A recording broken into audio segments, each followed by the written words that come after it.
Dipen J. Parekh, MD, Chair of Urology and Director of Robotic Surgery at the University of Miami Miller School of Medicine, with the Vinci Xi Surgical System. Credit: Sylvester Comprehensive Cancer Center.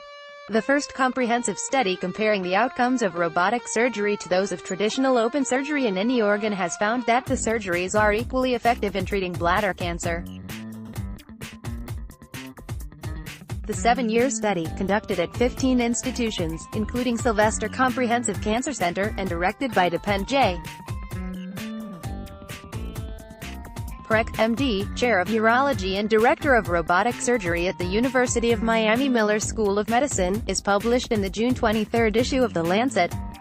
The randomized open versus robotic cystectomy razor trial showed lower blood loss and blood transfusion rates and shorter hospital stays for patients who received minimally invasive surgery, but there were no differences in complication rates and the 2-year progression-free survival was nearly the same.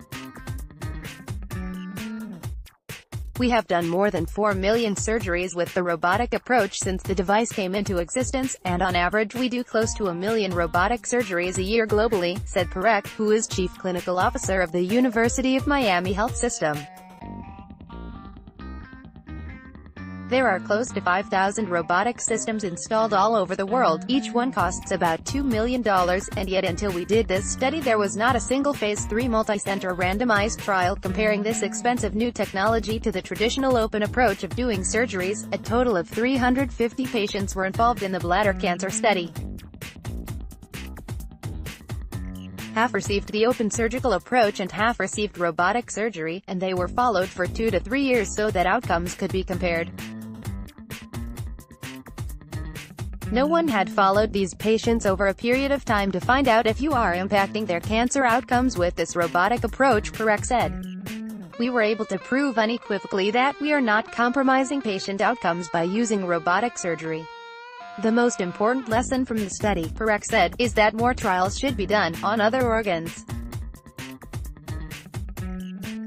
It is possible to do well-designed Phase 3 multi-center surgical trials comparing new technology and surgical innovations to traditional ones before proclaiming superiority or success of one over the other, he said.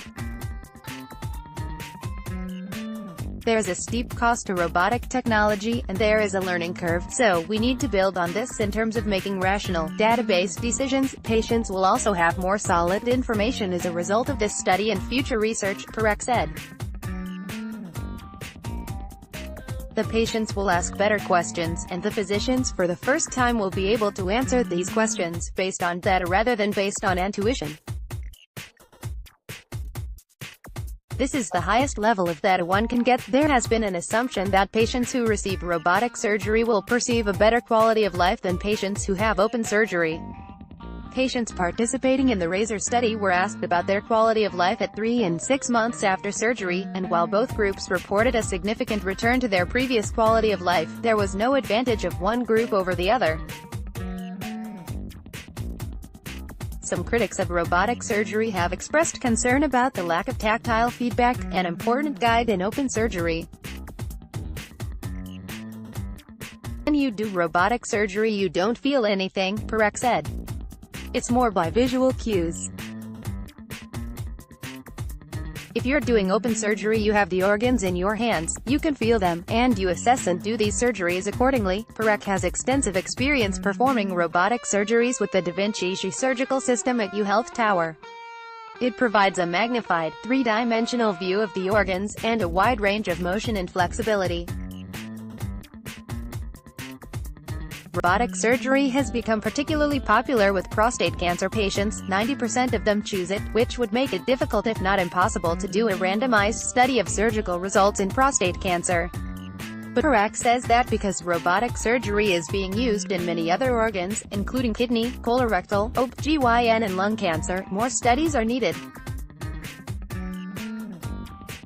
And while there are improvements in perioperative recovery with robotic technology, operating room time is significantly longer for robotic surgery. The findings of this study provide high-level evidence to inform a discussion between patients and their physicians regarding the benefits and risks of various approaches for a complex and often morbid surgery, like radical cystectomy, the trial description says.